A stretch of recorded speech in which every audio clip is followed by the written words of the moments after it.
Et je voudrais que tu saches et que tu retiennes que le Dieu qui a pris soin de toi hier continuera de prendre soin de toi aujourd'hui et il prendra soin de toi demain. Voilà pourquoi je veux que tu aies cette assurance que ni la mort, que ni la maladie, ni la contagion, ni les malédictions, ni la divination, aucune de ces choses ne pourra contre ta vie. Dors en paix, mange en paix, sors en paix. Pourquoi? Parce que la grâce de l'Éternel est ton partage. La grâce de l'Éternel est ton... Quelqu'un me dit Amen. Alléluia. Nous allons prendre Bible dans le livre de Matthieu, le chapitre 21.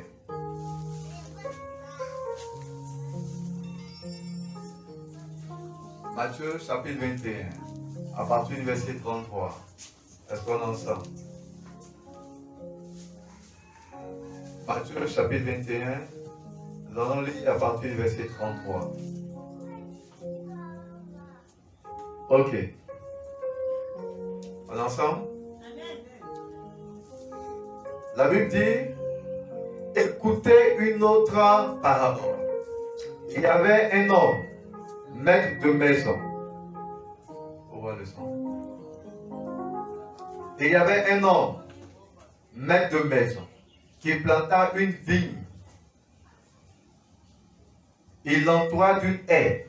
Il creusa un pressoir et bâtit une tour. Puis il la ferma à des vignerons et quitta le pays. Amen. Lorsque le temps de la récolte fut arrivé, il envoya ses serviteurs vers les vignerons pour recevoir le produit de sa vigne. Les vignerons s'étant assis, c'est bon, les vignerons s'étant saisis de ses serviteurs, battirent l'un et tuèrent l'autre et lapidèrent le troisième. En ensemble? Il envoya encore d'autres serviteurs et plus tard, il envoya encore d'autres serviteurs en plus grand nombre que les premiers. Et les vignerons les traitèrent de la même manière.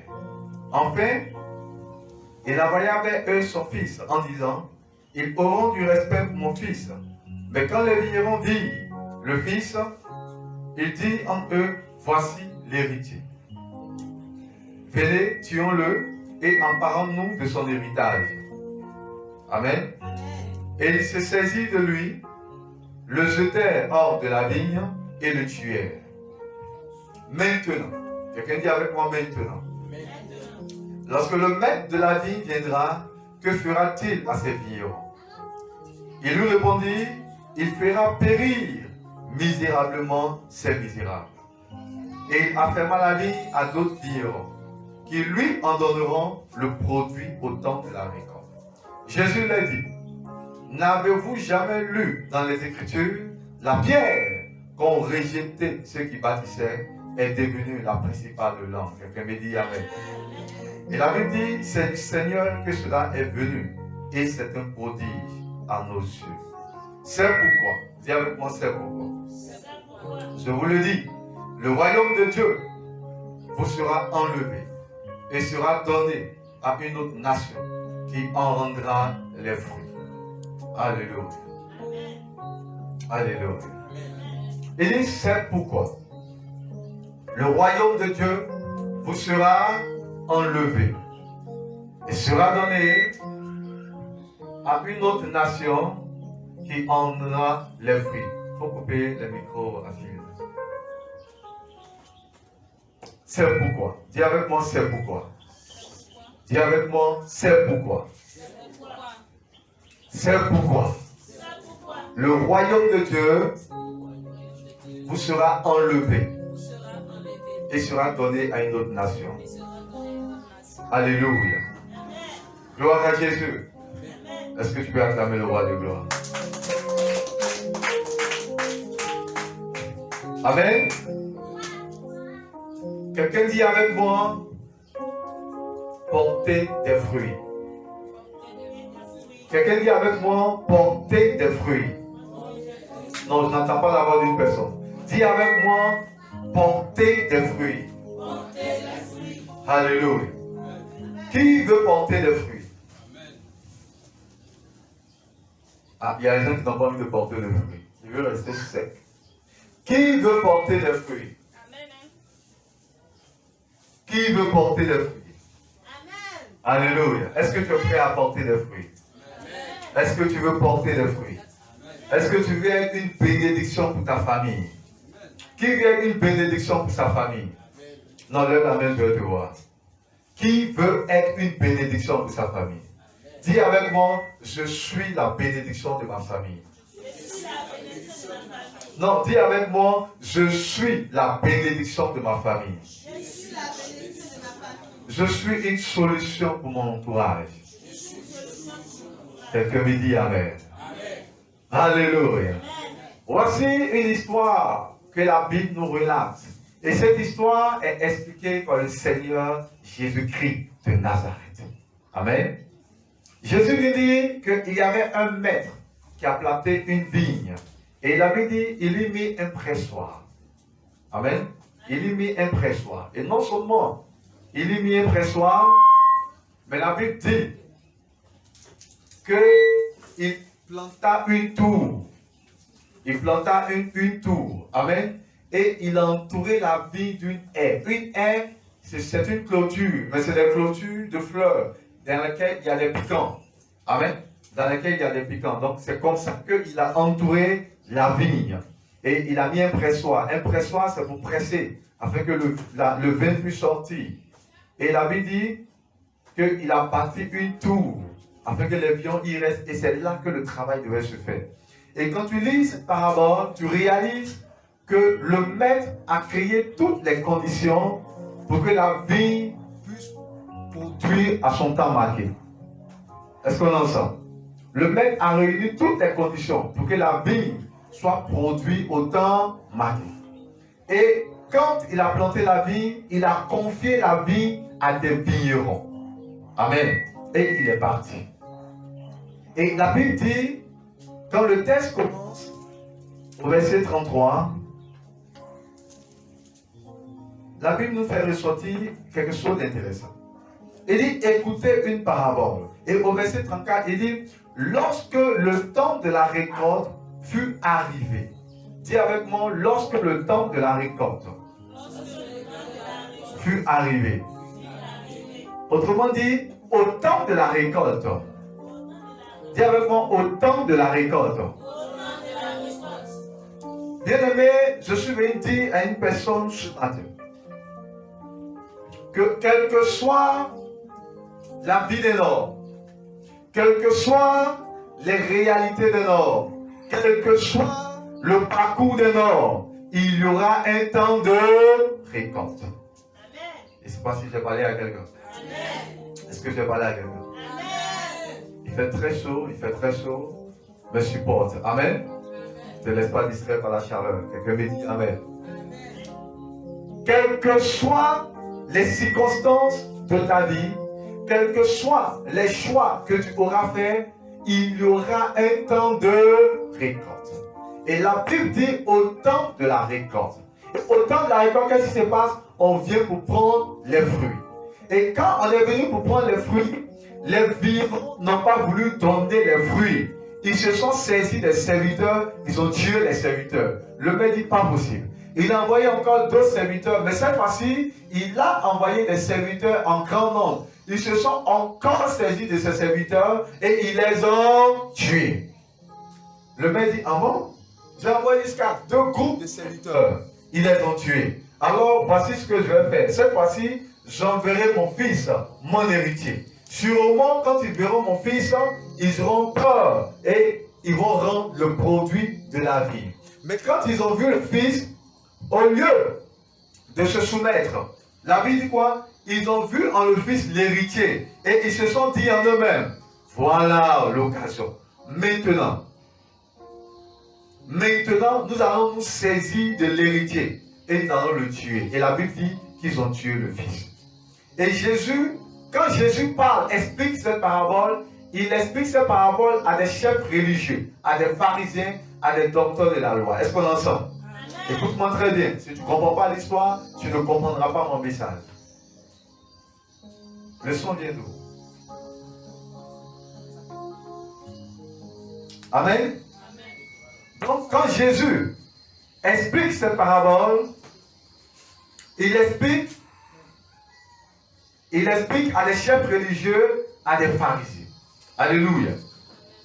Alors, il demande aux chefs religieux, lorsque le maître viendra, après que ses vignerons aient tué les serviteurs, un premier groupe, les serviteurs, deuxième groupe, et que le maître ait tué et que les vignerons aient tué même le fils, qu'est-ce que le maître fera à ses vignerons? Alors les pharisiens vont répondre, il fera périr misérablement ces misérables. Alléluia. Et non seulement il fera périr, misérablement ces misérables, mais la Bible dit quoi? Qu'il affermera la vie à d'autres vignerons qui lui en rendront les fruits. Quelqu'un me dit amen. Est-ce qu'on est ensemble? Qui m'a reçu? À travers cette histoire que la Bible nous explique, il y a un fait important qui ressort. Le produit de la vie. Quelqu'un me dit amen. Amen. Il y a un fait important qui ressort. Le produit. Donne-moi l'autre micro. Gloire à Jésus. Amen. Il y a un fait important qui ressort. Le produit de la vie. Le fruit. Tout ce que le maître explique dans cette parabole, c'est qu'il a fait que des vignerons sont morts. C'était une question de fruits. Dis avec moi, tout est une question de fruits. Dis avec moi, tout est une question de fruits. Non, peuple de Dieu, tu ne me rassures pas. Dis avec moi, tout est une question de fruits. Dis avec moi, tout est une question de fruits. Tout ce qui est expliqué, le tout, c'est une question de fruits. C'est à cause des fruits de la vie que les premiers serviteurs sont morts. Et c'est aussi à cause des fruits de la vie que les deuxièmes serviteurs sont morts. Et c'est encore à cause des fruits de la vie que l'héritier, le fils, est mort. Mais quelle est cette vie? Quelle est cette vie qui, à cause d'elle, des serviteurs meurent? Quelle est cette vie qui, à cause d'elle, des serviteurs meurent en grand nombre? Quelle est cette vie qui, à cause d'elle, même le fils du maître, l'unique fils, l'héritier du maître, est mort? Quelle est cette vie? Assurément, la vie devait être importante pour le maître. Est-ce que je parle à quelqu'un? Assurément, la vie devait être d'une importance capitale pour le maître. Au point de perdre des serviteurs, au point de perdre son fils. Est-ce qu'on est ensemble? Et quand Jésus finit cette parabole, il demande aux chefs religieux le sang des vignerons. Et eux-mêmes répondent que le maître fera périr misérablement ces misérables. Quelqu'un me dit amen. Vous voyez, quelque chose d'important ressort à travers cette histoire et à travers la réponse des chefs religieux. Et quand notre Seigneur Jésus pose une question, il la pose à escient. Je parle à quelqu'un? Il la pose à escient. Et la réponse est déterminante. La sanction des vignerons n'a pas été dite par le Seigneur. Mais la sanction des vignerons a été dite par les chefs religieux. Et le Seigneur n'en a pas contredit. Bien au contraire, il a confirmé cette sanction. Mais ce que les chefs religieux ont dit revêt d'une analyse pertinente et d'une analyse logique. Pourquoi? Parce que le maître a planté sa vie. Et il a confié la vie à des serviteurs, à des vignerons. Donc la logique est que les vignerons à qui il a confié la vie lui donnent des fruits. Est-ce qu'on est ensemble? Tu mets une entreprise en place, tu vends de la teke, tu vends du poisson. ou bien tu fais un commerce, tu ouvres un magasin et tu confies le magasin à quelqu'un pour gérer. Qu'est-ce que tu attends à la fin de la journée? Je te pose la question, peuple de Dieu. Tu attends la recette. Est-ce que je parle à quelqu'un? Tu attends la recette. Donc le maître attend sa recette et on refuse de lui donner sa recette. Il envoie les gens de sa maison et on les tue à cause de la recette. Mais le maître va dire, ah, mais ce qu'elle a fait, je fais. Et puis à cause de ça, on tue mes serviteurs. Ce qu'elle a fait, ça là, ce n'est pas bon. Je laisse tomber. Mais le maître dit non. Ma recette est importante. Ma vie est importante. Le fruit est important. La vie de cette vie est importante. Alors, qu'est-ce qu'il fait? Il envoie des serviteurs en grand nombre. On les tue encore.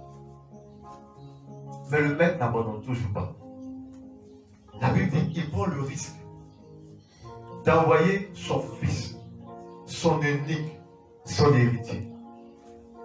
Des gens qui tuent, des gens qui mettent un terme à la vie des autres. À la place de ce maître, je peux envoyer des gens, mais mon fils, je n'enverrai jamais. Est-ce que je parle à quelqu'un? Si j'ai la possibilité d'envoyer des gens se battre, et que je sais que là où les gens vont là, il y a la mort, on dit toujours la charité que l'on donne commence par qui d'entre vous enverra son fils?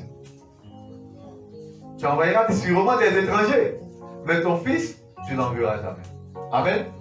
Si quelqu'un vient taper à ta porte, à ta ligne, et que tu n'es pas rassuré, mais que le bruit est insistant, et que cela nécessite que tu ouvres la porte, est-ce que tu diras à ton enfant qui a 5 ans d'aller au riz?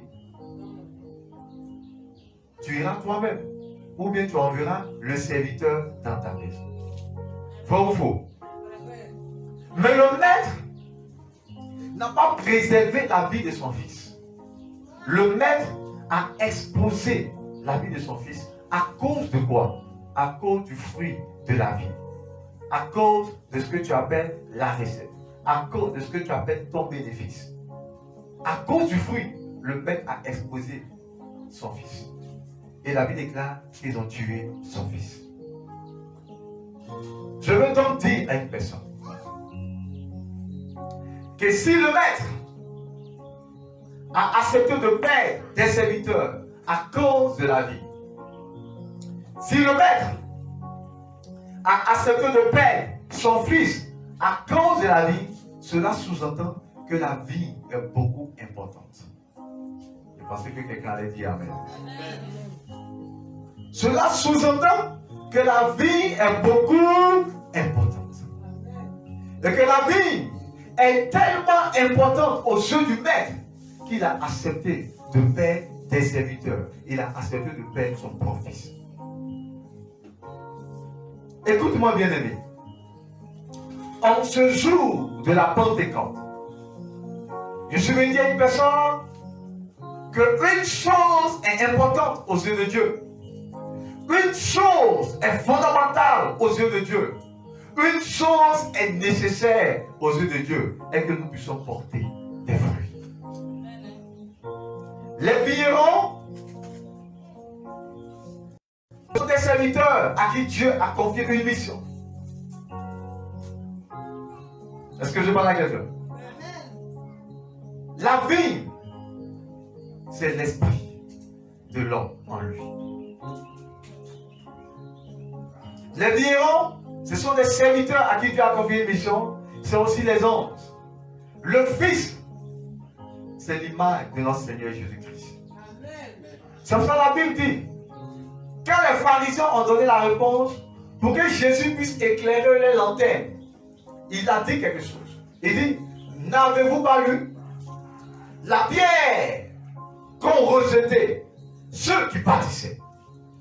Ceux qui bâtissaient, il y avait une pierre, mais ils ont méprisé la pierre.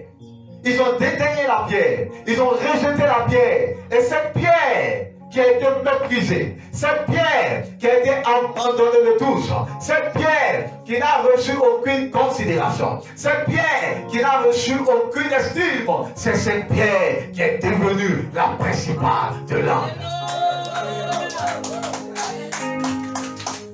C'est pour cela, écoute-moi bien aimé,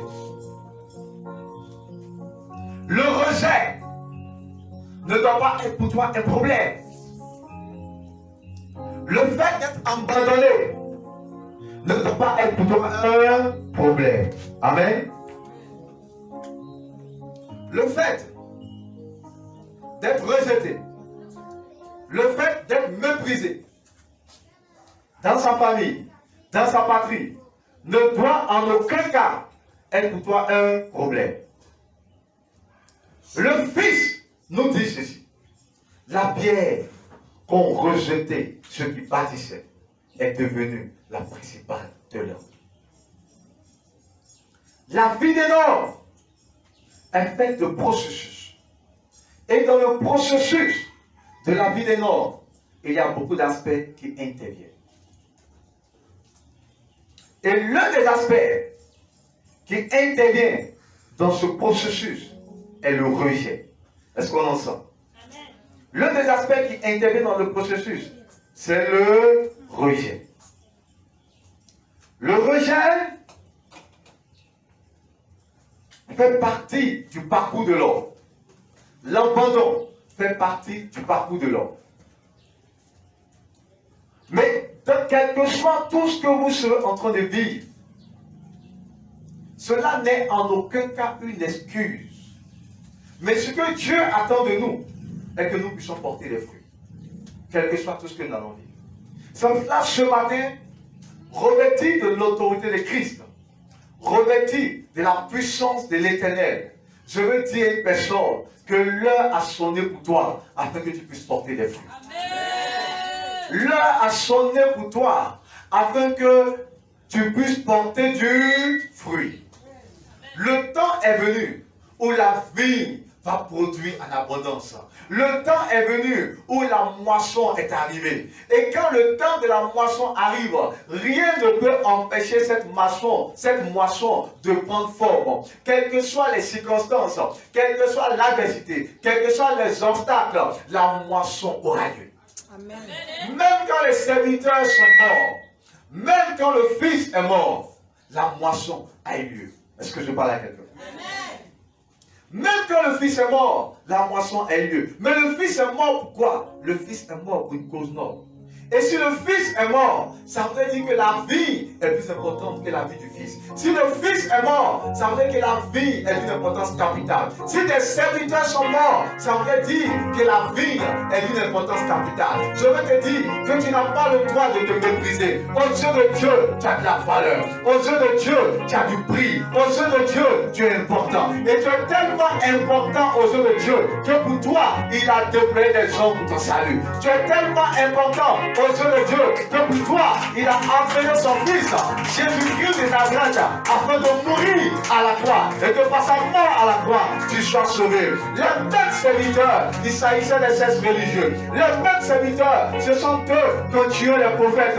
Et les mêmes qui ont tué les prophètes d'autrefois. Les mêmes qui ont persécuté Jean-Baptiste, ce sont les mêmes qui ont tué le Seigneur Jésus-Christ. Mais ils l'ont fait. Mais ce qu'ils ne savaient pas, derrière leur action, il y avait la sagesse du roi de gloire. Il y avait la sagesse du Dieu vivant. Il y avait la sagesse du roi de gloire. Et la sagesse du roi de gloire était d'amener la vie à produire son fruit. La vie ne pouvait pas produire son fruit si le maître ne réunissait pas les conditions. La vie ne pouvait pas produire son fruit si le maître n'avait pas d'importance pour la vie.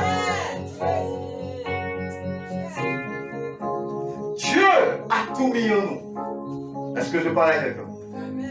Dieu a tout mis en nous. Il a tout déposé dans l'esprit de l'homme. Il n'y a rien. Il n'y a rien. Écoute-moi, dont un homme a besoin qu'il ne soit ailleurs.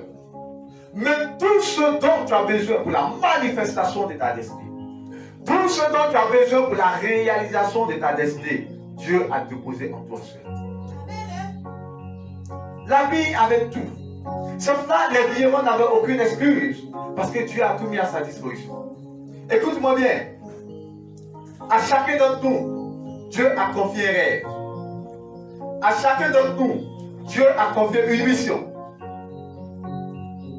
Et Dieu attend de nous qu'on produise des fruits.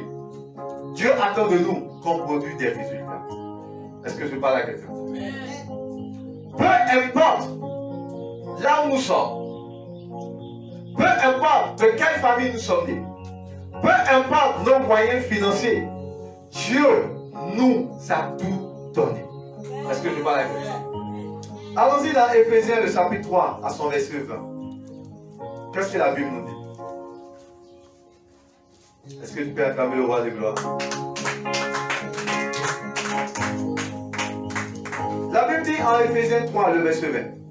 Or, à celui qui peut faire, par la puissance qui agit en nous, infiniment, au-delà de tout ce que nous demandons ou pensons. Or, à celui qui peut faire, dis avec moi, à celui qui peut faire. Or, à celui qui peut faire, par la puissance qui agit en nous. De quoi on parle? On nous parle du Saint-Esprit. Est-ce que je parle à quelqu'un? On nous parle du Saint-Esprit. Au jour de la Pentecôte, le Saint-Esprit est descendu. Et quand le Saint-Esprit est descendu, il est venu, pas sur la terre, mais il est venu habiter en l'homme. Est-ce que je parle à quelqu'un? Et quand il est venu habiter en l'homme, le Saint-Esprit nous a donné des capacités. Le Saint-Esprit nous a donné des méthodes. Le Saint-Esprit nous a donné toutes les ressources dont nous avons besoin afin de produire un fruit digne. Est-ce que je parle à quelqu'un? C'est pour ça que la Bible dit à celui qui peut faire par la puissance qui agit en nous infiniment au-delà de ce que nous demandons ou nous pouvons faire. Cela voudrait dire quoi? Qu'avec Dieu, lorsque Dieu t'appelle et que par l'effusion du Saint-Esprit, il entre en toi, à partir de ce moment, tu n'es plus un homme ordinaire. Mais à partir de ce moment, tes possibilités ne sont pas en fonction de tes moyens. La Bible dit à celui qui peut faire infiniment au-delà de ce que nous pensons. Ça veut dire, si dans tes rêves, tu as toujours pensé être millionnaire, mais Dieu t'amène au-delà du statut de millionnaire. Si dans ton rêve, tu as toujours pensé voyager, Dieu t'amène au-delà du statut de voyage en jet privé. Dieu t'amène à des possibilités extraordinaires, des choses qui ne sont même pas montées dans ta pensée, des choses qui ne sont même pas partie de tes possibilités. Mais parce que le Saint-Esprit est descendu au jour de la Pentecôte, le Saint-Esprit dépose en toi des capacités nouvelles. Le Saint-Esprit dépose en toi des capacités nouvelles. Et ces capacités nouvelles t'amènent à avoir des résultats au-delà de tes attentes. Est-ce que je parle à quelqu'un? Donne-moi un amen.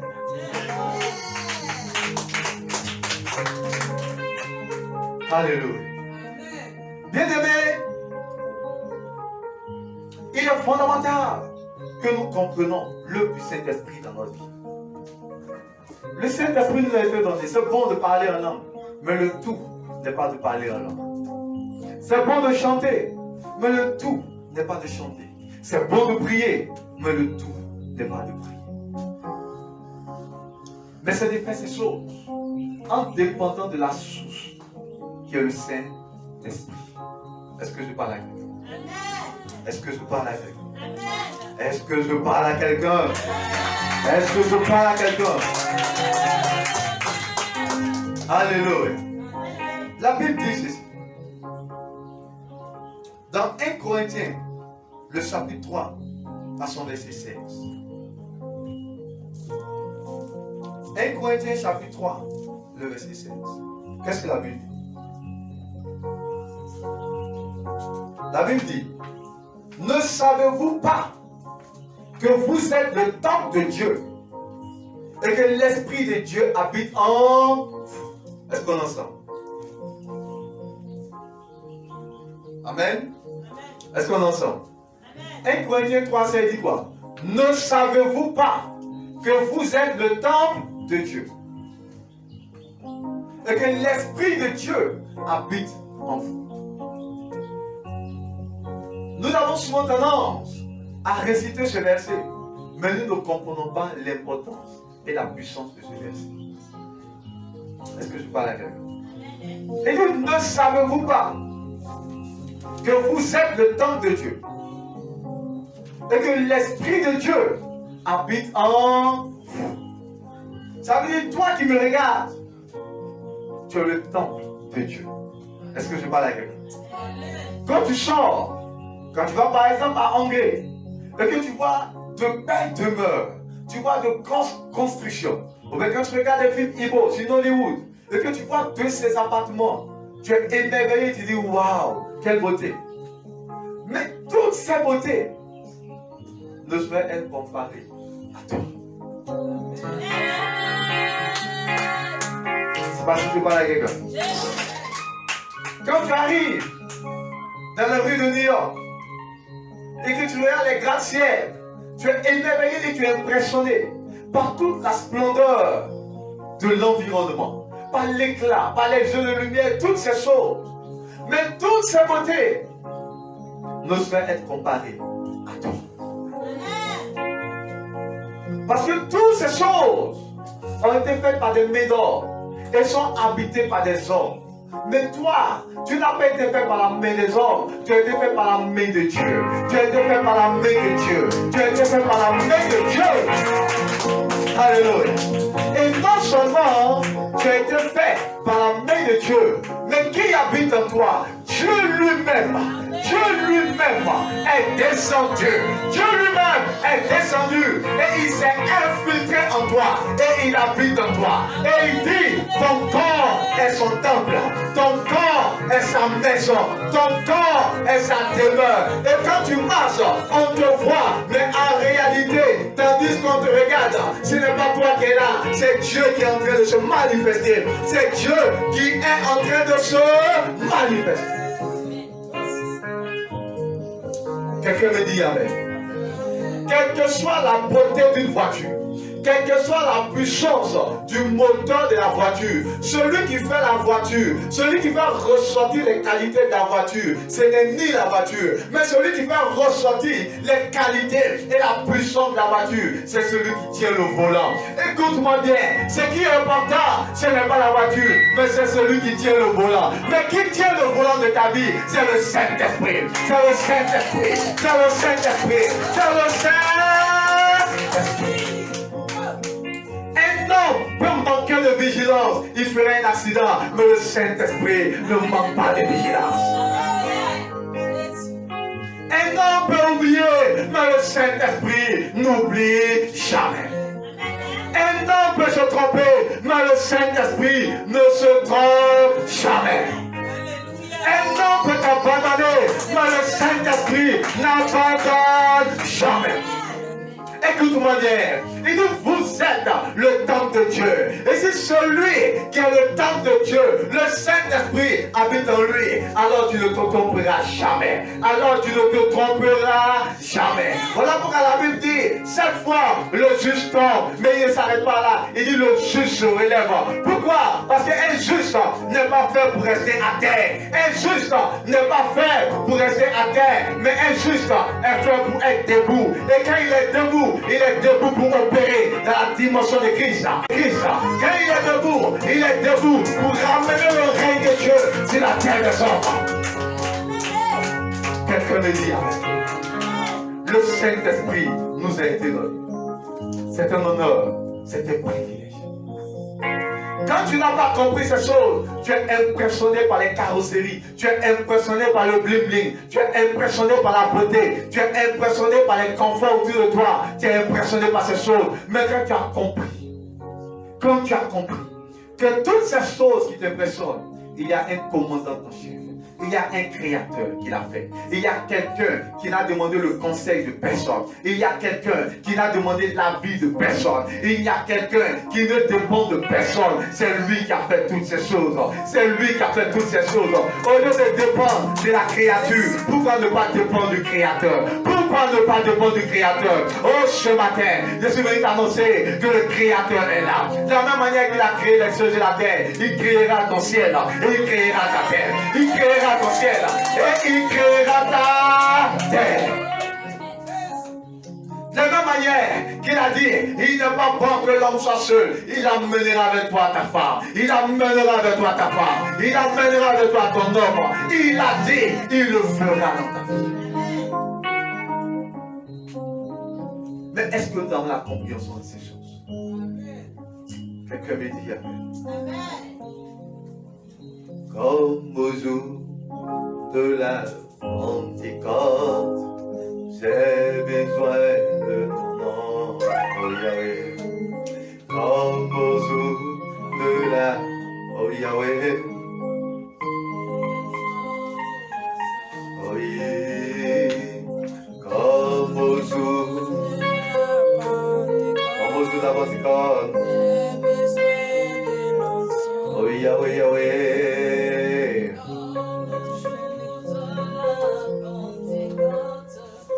J'ai besoin de l'onction.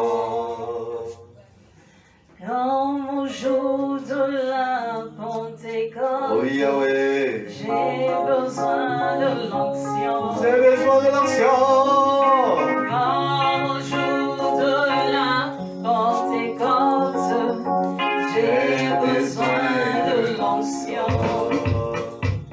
Oui, comme au jour de la Pentecôte.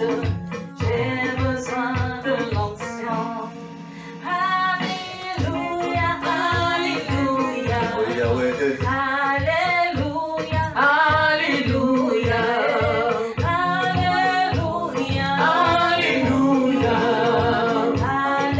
Alléluia, Alléluia. Comme au jour de la Pentecôte, j'ai besoin de l'onction. Comme au jour de la Pentecôte, j'ai besoin de l'onction. Alléluia, Alléluia, Alléluia, Alléluia, Alléluia,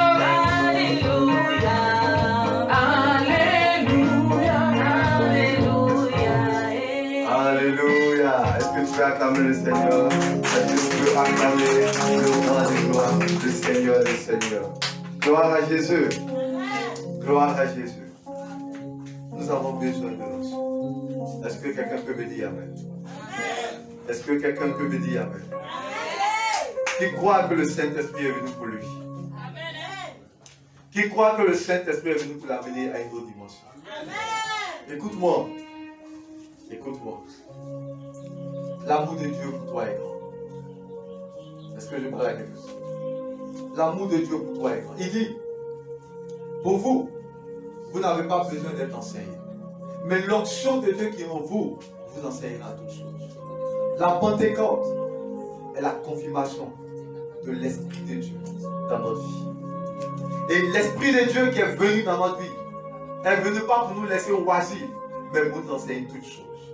Voilà pourquoi je veux que tu reconnaisses que tu es quelqu'un d'extraordinaire.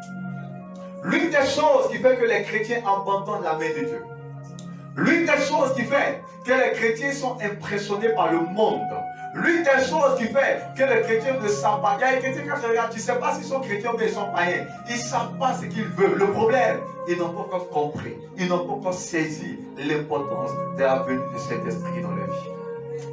Est-ce que je parle à quelqu'un? La Bible dit dans Éphésiens 1, à partir du verset 13, elle dit ceci.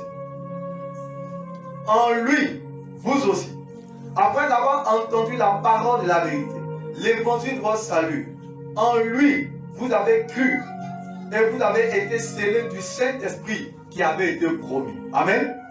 Il dit, quand vous avez cru en Jésus, vous avez été scellés du Saint-Esprit qui qui avait été promis. Ça veut dire quoi? Vous avez été attaché avec le Saint-Esprit.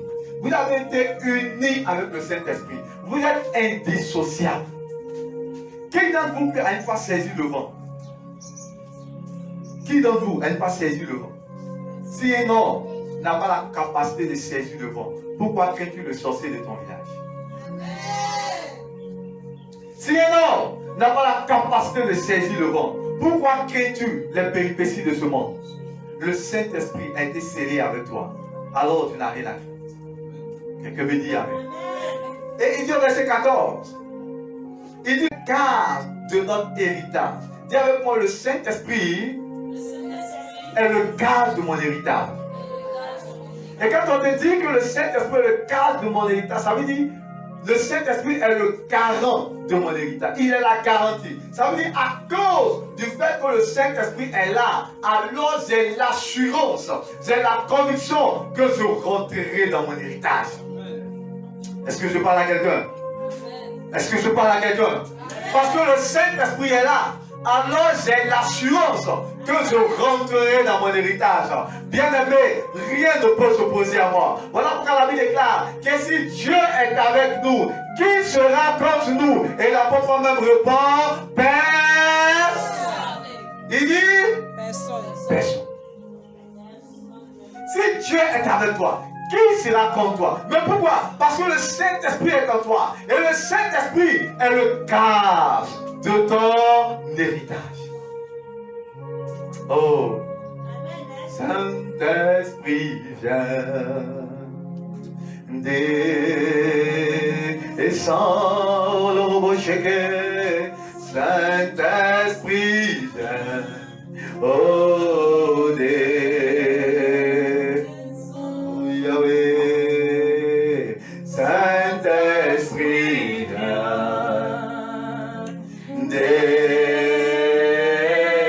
Oh Emmanuel, Dieu vivant, Saint-Esprit viens. Oh descends. Oh Saint-Esprit viens. Saint-Esprit viens. Oh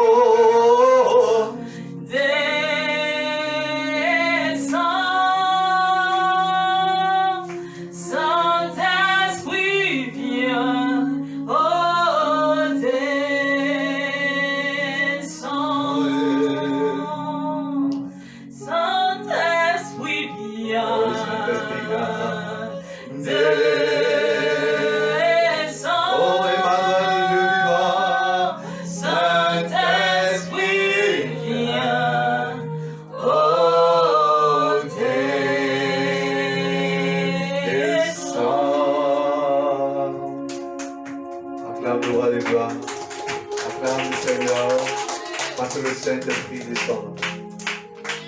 Le Saint-Esprit descend. Il est le gage. Dis avec moi, il est le gage de mon héritage. Dis avec moi, oh Saint-Esprit, sois le garant de mon héritage. Enfant de Dieu, écoute-moi bien. Ce dont tu as besoin, ce n'est pas l'argent. Est-ce que je parle à quelqu'un? Est-ce que je parle à quelqu'un? C'est de courir après l'argent. L'argent va courir après toi. Je ne sais pas si j'ai parlé à quelqu'un. Cesse de courir après l'argent. Ce dont tu as besoin, ce n'est pas le mariage. Cesse de courir après le mariage. Si tu cours après le mariage, les hommes vont marcher sur toi. Je ne sais pas si j'ai parlé à quelqu'un. Si tu cours après l'argent, tu finiras par entrer dans la corruption. Et c'est l'amour de l'argent. La Bible déclare que l'amour de l'argent est la racine de tous les maux. Parce que les gens ont pensé qu'en ayant de l'argent, ils ont le pouvoir, ils sont dans leur héritage. La Bible dit, le Saint-Esprit est le gage, est le garant, est l'avant de notre héritage. Tu regardes à ta vie et tu ne comprends rien. Tu regardes à ta vie et tu es déboussolé. Tu as comme l'impression que ce que tu vis est contraire à ce à quoi tu avais pensé. Ne t'inquiète en rien. Il dit la pierre qu'ont rejeté ceux qui bâtissaient est devenue la principale de l'homme. Et il dit, c'est du Seigneur que cela est venu. Donc ce que tu vis n'est pas venu des sorciers. Et même si un sorcier avait confessé que c'était lui, laisse-moi te dire que c'est arrivé parce que Dieu a laissé faire. Et si Dieu a laissé faire, c'est pour la manifestation de sa gloire dans ta vie. Si Dieu a laissé faire, c'est pour la manifestation de sa gloire dans ta vie. La Bible dit, il a tout fait. Nous dit Proverbe 4. Il a tout fait pour un but. Il a tout fait pour un but. Et il dit, même le jour du malheur, il a fait pour un but. Et c'est parce que j'ai parlé à quelqu'un. C'est pour cela. Ne dis pas, je ne suis pas là à l'école. Le fait même que tu ne sois pas là à l'école est peut-être le résultat de mauvais choix que tu as fait hier. Mais même ces mauvais choix que tu as fait hier ne peuvent en rien freiner ta destinée. Parce que dans le plan de Dieu, il a fallu que tu n'ailles pas à l'école pour arriver là où tu arrives. Et on veut, pour exemple, des personnes qui ne sont pas là à l'école. Mais regardez, ils ont réussi dans la vie. Et ils ont même mieux réussi que certaines personnes qui sont là à l'école. Ça voudrait dire que tout est une question d'esprit. Tout est une question d'esprit. Dieu a déposé en toi quelque chose de grand. Dieu a déposé en toi quelque chose de puissant. Dieu a déposé en toi quelque chose de fort. Est-ce que je parle à quelqu'un? Et c'est pour ça la Bible dit au verset 19. Écoute-moi bien. Au verset 19. Il dit, et quel est envers nous qui croyons l'infinie grandeur de sa puissance. Il dit quoi? L'infinie grandeur de sa puissance. Le mot infini même est vaste. Le mot infini veut dire qu'il n'y a aucune limite, il n'y a aucune mesure, il n'y a aucune capacité de contenir. Et non seulement elle est impossible d'être contenue, mais elle est dans la grandeur. Et quelle est cette grandeur? Il dit l'infinie grandeur de sa puissance. Quelqu'un me dit amen. Il dit se manifestant avec efficacité par la vertu de sa force. Regarde les mots qui se succèdent. Se manifestant avec efficacité. Dis avec moi efficacité. Tu vas dire devant le but, il est efficace. Mais Dieu devant encore, il y a des moments où il rate. Mais le Saint-Esprit dans son efficacité, il ne rate, il ne tape jamais poteau. Est-ce que je parle à quelqu'un? Il ne tape jamais poteau. Il dit l'infinie grandeur de sa puissance. Avec nous qui croyons. Et il dit elle opère dans la vertu de sa force. Quelqu'un me dit amen. Verset 20 de Éphésiens 1. Il dit quoi? Il a déployé en Christ la même force dont on parle. La Bible dit quoi? Il a déployé en Christ en le ressuscitant des morts et en le faisant asseoir à sa droite dans les lieux célestes. Alléluia. Le même esprit, la même puissance dont la Bible nous parle dans les premiers versets. La Bible dit cette même puissance qui est en nous. La Bible dit c'est la même puissance qu'il a déployée en Christ. Donc quand Jésus est mort, quand Jésus était dans le tombeau, il n'y a pas eu autre chose qui est venu enlever Jésus du tombeau. La seule chose qui est venue enlever Jésus du tombeau, c'est la puissance de Dieu. Et la puissance de Dieu qui est descendue dans le tombeau a ressuscité Jésus dans les morts. Et la Bible dit la même puissance. Il n'a pas dit la puissance moins 1. Il n'a pas dit la puissance plus 1. Mais il dit la même puissance qui a ressuscité Christ dans les morts. C'est la même puissance qu'il a déployée en Christ. C'est la même puissance qui opère en nous. C'est la même puissance qui opère en nous. Oh bien-aimé, si tu savais qui tu étais, tu n'aurais plus jamais te regarder de la même manière. Si tu savais l'œuvre de Dieu manifestée pour toi, tu n'aurais plus être impressionné par le monde. Tu es un spécimen. Tu es quelqu'un qui va boire des poisons et les poisons ne te feront rien. Tu es quelqu'un qu'une voiture peut renverser et tu te relèveras comme si de rien n'était. Tu es un bulldozer dans ta génération. Tu es un monument dans ta génération. Tu es une légende dans ta génération. Tu es un spécimen dans ta génération. Tu es une solution inévitable et inégalable dans ta génération.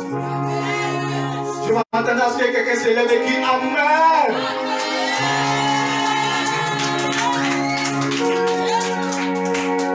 La même puissance. La même puissance. Est-ce que je parle à quelqu'un? Ce n'est pas une question d'argent. Ça veut dire qu'il y avait un homme, il était très riche. Il est venu sur Jésus. Jésus lui a dit, va vendre ta richesse pour venir me suivre. Ça veut dire qu'il était très riche. Et il était même riche que Jésus. Parce que Jésus n'a même pas été capable de préparer sa tombe. Quand il est mort, il n'y avait pas de tombeau. Il a fallu un homme comme Joseph d'Arimathée pour prendre le corps de son Seigneur et pour le mettre dans la tombe. Mais la Bible ne nous parle pas de Joseph d'Arimathée. La Bible ne nous parle pas de ce jeune homme. La Bible nous parle de notre Seigneur Jésus. Quand Jésus est arrivé, les Juifs ont pensé que quand ils étaient esclaves sous la domination des Romains, le libérateur va venir les sauver des Romains. Mais Jésus n'a pas fait la politique. Jésus n'est pas venu délivrer les Juifs des Romains. Les Juifs ont pensé que c'était une affaire humaine. Voilà pourquoi quand le Messie vient, on ne le reconnaît pas. Parce qu'on s'attend à ce qu'il nous donne de l'argent. On s'attend à ce qu'il nous donne en même temps du travail. Mais Jésus est venu et il n'a pas donné du travail aux Juifs. Il n'a pas chassé les Romains. Les Romains sont restés. Les Juifs sont restés sous la domination des Romains. Mais Jésus était là. Mais Jésus n'avait pas le même royaume. Le royaume dans lequel les Juifs étaient dominés était un royaume terrestre. Mais ce que les Juifs ne savaient pas, Jésus venait leur donner la puissance céleste. Alors que s'il y a une chose qui commande le terrestre, c'est le céleste. Mais tant que tu n'es pas imprégné dans le céleste, tant que tu n'es pas imprégné dans le céleste, tu ne peux pas dominer le terrestre. Et Joseph d'Arimathée a compris cela. Et quand il a compris cela, il s'est livré à Jésus. Il a reconnu que Jésus est son Seigneur. Voilà pourquoi même quand tout le monde a fui, a abandonné Jésus, a régné Jésus, Joseph d'Arimathée n'était pas seulement un homme riche, mais c'était un homme qui avait revêtu la puissance du céleste. Alors il est venu vers les terrestres. Il a dit aux terrestres, donne-moi le corps de mon Seigneur pour que je l'enterre, pour que je l'honore, pour que je l'enterre, pour que je l'honore, pour que je l'enterre, pour que je l'honore. Bien aimé, vous parlez devant les autorités. On n'a pas besoin des terrestres. On a besoin d'un céleste qui parle et les autorités se plient. On a besoin d'un céleste qui parle et les hommes se plient. On a besoin d'un céleste qui parle et les femmes se plient. Mais pour arriver à cette dimension, nous avons besoin de l'œuvre du Saint-Esprit. Les autorités viendront distribuer les chaises roulantes aux handicapés. Mais quand le céleste viendra, il dit assez les chaises roulantes. Lève-toi et marche. Lève-toi et marche. Lève-toi et marche. Le corps chez Kibraï Kassababa Shikibrokoto. Et le bébé est Aïkatababa Robosoko. Les autorités viendront partir des orphelins pour recueillir les enfants. Mais quand le céleste arrive, il dit, je ne vous laisserai pas enfuir. Je serai tout le temps avec vous. Comprends ces vérités. Comprends ces vérités.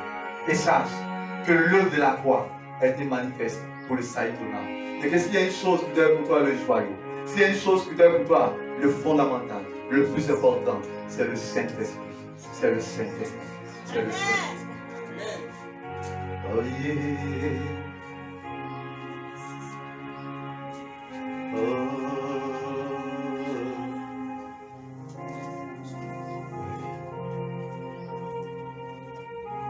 Oh oui. Il t'amènera à porter des fruits, le Saint-Esprit. Le Saint-Esprit est le gage de ton salut et de ton héritage. Comment c'est ça?